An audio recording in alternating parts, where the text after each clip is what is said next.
சின்ன ரோலுக்கு கூட படுக்கைக்கு கூப்பிடுறாங்க. நடிகையோட வேதனை எப்ப மாறுமோ? சினிமாவுல அட்ஜஸ்ட்மென்ட் பிரச்சனை இன்னும் தீர்ந்த பாடில்ல. பலரும் அதன் காரணமா சினிமாவுல வேலை செய்ய வர்றதுக்கே தயங்குறாங்க. இப்போ தொழில்நுட்பங்கள் எல்லாம் பெருகிட்டாலும், பெண்கள படுக்கைக்கு கூப்பிடக்கூடிய பழக்கம் மட்டும் இன்னும் சினிமாவுல இருந்து மாறவே இல்ல. அது ஆரோக்கியமான ஒண்ணு கிடையாது. இந்த நிலையில சீரியல் நடிகை ரேஷ்மா தனக்கு ஏற்பட்ட மோசமான அனுபவத்த பகிர்ந்திருக்காங்க. சினிமா அப்படின்னாலே ஆணாதிக்க உலகம் அப்படின்னு பலரும் சொல்வாங்க. அத உறுதிப்படுத்தக்கூடிய விதமா தான் சினிமாவுல பணிபுரியக்கூடிய பெரும்பாலான ஆண்களும் இருக்காங்க. பெண் இயக்குனர், பெண் ஒளிப்பதிவாளர் எல்லாருமே ரொம்ப கம்மி தான். நடிப்புல பெண்கள் அதிக அளவு இருந்தாலும் அவங்களுக்கு உருவாக்கப்படக்கூடிய பிரச்சனை மற்ற பெண்கள திரைத்துறைக்குள்ள வர்றதுக்கு அச்சத்தை ஏற்படுத்துது. அப்படி இருக்கக்கூடிய பிரச்சனைகள்ல தலையாய பிரச்சனை தான் அட்ஜஸ்ட்மென்ட். அட்ஜஸ்ட்மென்ட் அப்படின்னு சொன்னாலே அவங்க சந்திக்கக்கூடிய கொடுமை பத்தி நடிகைகள் வெளியில பேசுறது அரிதிலும் அரிதுதான்.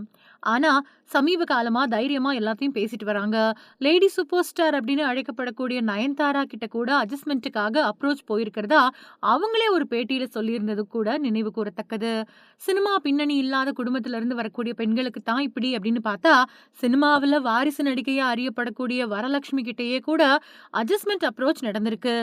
அப்பா சினிமாவுல இருந்தும் கூட வரலட்சுமி கிட்டயே இப்படி அப்ரோச் போயிருக்கிறது ரொம்ப பெரிய அதிர்ச்சியை ஏற்படுத்தியிருக்கு. இந்த நிலையில சீரியல் நடிகை ரேஷ்மா தனக்கு நேர்ந்த மோசமான அனுபவம் பத்தி சமீபத்திய பேட்டியில ஓப்பனா பேசியிருக்காங்க. அவங்க அந்த பேட்டியில நான் நடிக்க முயற்சி பண்ண சமயத்துல எல்லாம் சின்ன ரோல்ல நடிக்க கூட அட்ஜஸ்ட்மென்ட் பண்ண முடியுமா அப்படின்னு கேட்டாங்க. அத கேட்டு ஆச்சரியமாவும் அதிர்ச்சியாவும் இருக்கும். நம்மளோட ரெஸ்யூம கொடுக்கறப்ப கூட அதுல அட்ஜஸ்ட்மென்ட் ஓகேவா அப்படிங்கிற ஒரு கேள்விய வச்சிருக்காங்க. நாம வேணாம் அப்படின்னு சொன்னாலும் மேனேஜர் ஃபோன் பண்ணி ஓகேவா அப்படின்னு ஓப்பனாவே கேட்பாரு. குற்ற உணர்ச்சியோ, பயமோ அவங்களுக்கு இருக்கவே இருக்காது. நான் அதுதான் முடியாது அப்படின்னு ரெஸ்யூம்லயே சொல்லியிருக்கேனே அப்படின்னு சொல்லுவேன். அதுக்கு அவங்களோ அப்படின்னா நாங்க வேலை நெருக்கடியில கவனிக்கல. எங்களுக்கு மேலிடத்துல இருந்து கேட்டாங்க. அதத்தான் நாங்க உங்ககிட்ட கேட்கிறோம் அப்படின்னு சொல்லுவாங்க.